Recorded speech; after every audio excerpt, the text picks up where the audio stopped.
Courage by the Meeker. It is common knowledge that you cannot judge a book by its cover, but you also may never judge a person by their name.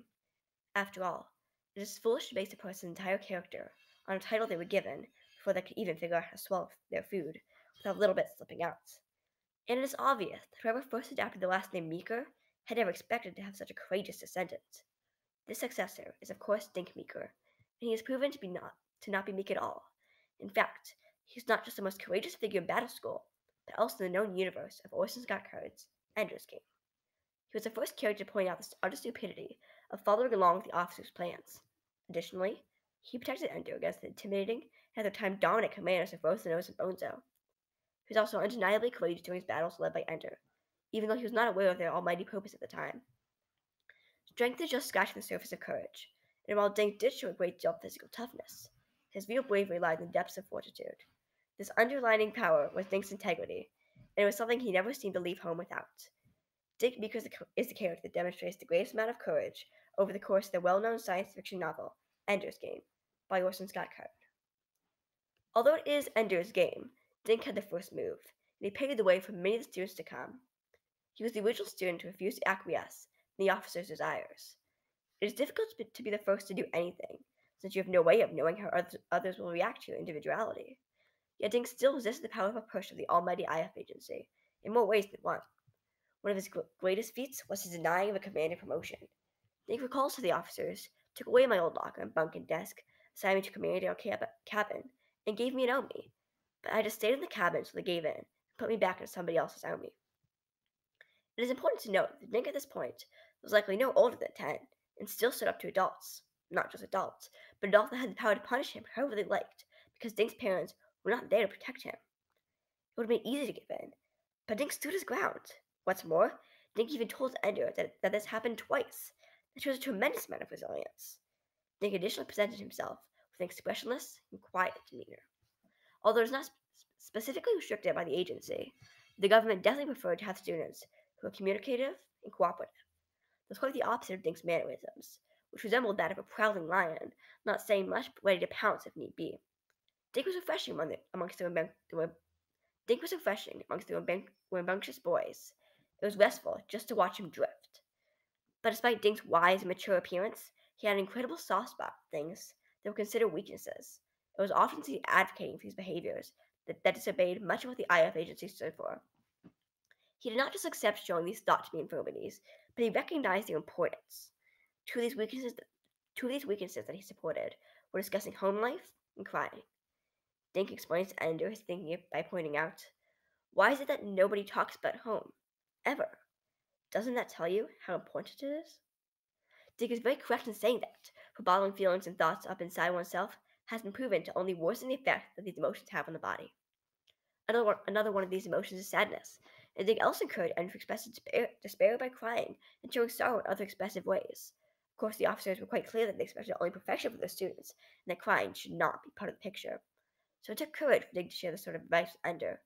Not everyone can take their ideas and pass them on to others, especially when he especially knows there may be severe negative consequences for doing so. Dink is obviously part of this small percentage who has this grand valor. But Dink's courage was not just limited to contradictions against officers, but also involved battles against dominant peers. And no one was more empowered amongst battle students themselves than the ruling commanders of their army. Ender had to deal with two commanders in particular, Rose the Nose and Bonzo. And although Ender is considered to be a fearless hero of battle school, he was at first very afraid and submissive to these older and in-charge commanders. The person who actually defied these commanders and helped Ender do the same was no other than Dink Meeker. Rose the Nose was Dink's commander, and in turn had the power to move Dink down in status in battles, push him around however he pleased.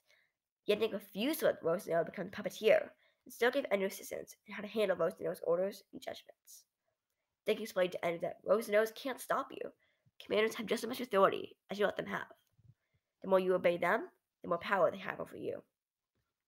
Rose the Nose certainly does not want Dink telling Ender this, for the fact that commanders have limited power simply by their followers' obedience is a close-kept secret not meant to get in the heads of threatening boys like Ender.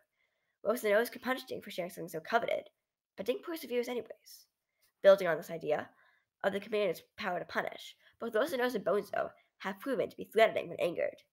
The reader has seen both Rosanos and Bonzo fire back verbal attacks and physical punches when infuriated, and nothing's really made them angrier than Ender thus far. And Nick has not just shared the simple secret of commanders with Ender, he has provided him with many tips and tricks on everything from battle strategies to delicate topics surrounding the commanders. Seeing the commander's expressions of fury must have frightened Dink, but he went on assisting Ender without faltering for a second. However, Dink's most courageous example standing up against commanders came during Ender's most vulnerable moment, the quarrel with Bonzo. It is a standout scene in the novel, used often to show Ender's courage. But Ender was not even the most courageous character in the scene. It was in fact Dink Miku who showed the most valor in that moment. Ender was forced to confront Bonzo. It was quite literally a life or death situation. Dink, however, had no need to help Ender, yet he had the tremendous bravery to aid him anyways. First was the letter, the one warning Ender, don't be alone, ever. That was a great gesture, for telling Ender to not be alone, Dink was in turn offering up his help and companioning Ender to prevent him from being alone.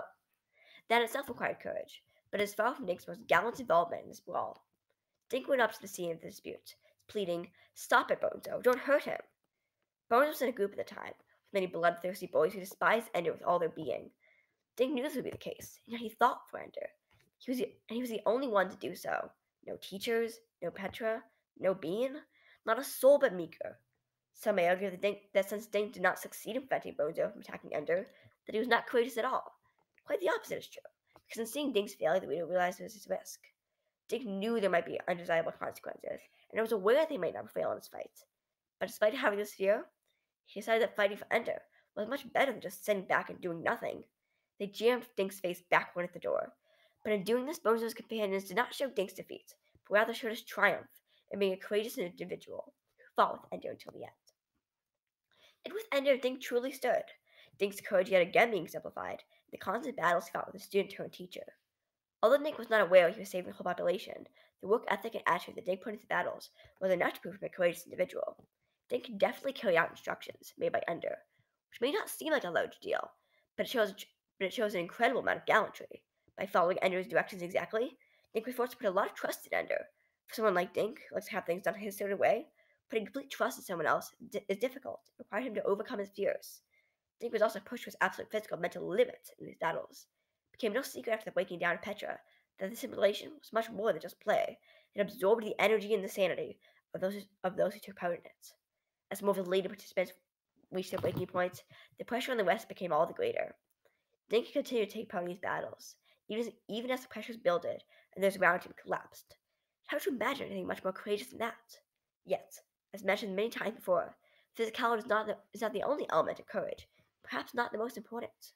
The mind is a very complex place, overwhelmed by conflicts between values and, and feelings that the rest of the body has never experienced. Take one of these battles towards the end of the novel, although it is subtle, hardly acknowledged by the other characters. Dink dealt with many oppressions and thought to be simulations, many which Ender may be to blame. Struggling through this, Dink had to stay calm and not complain, and asked Dink and the others whether they were all right, whether he had taken it too far. Dink had the chance to yell. He had the chance to throw a fit and tell Ender exactly what he had done wrong.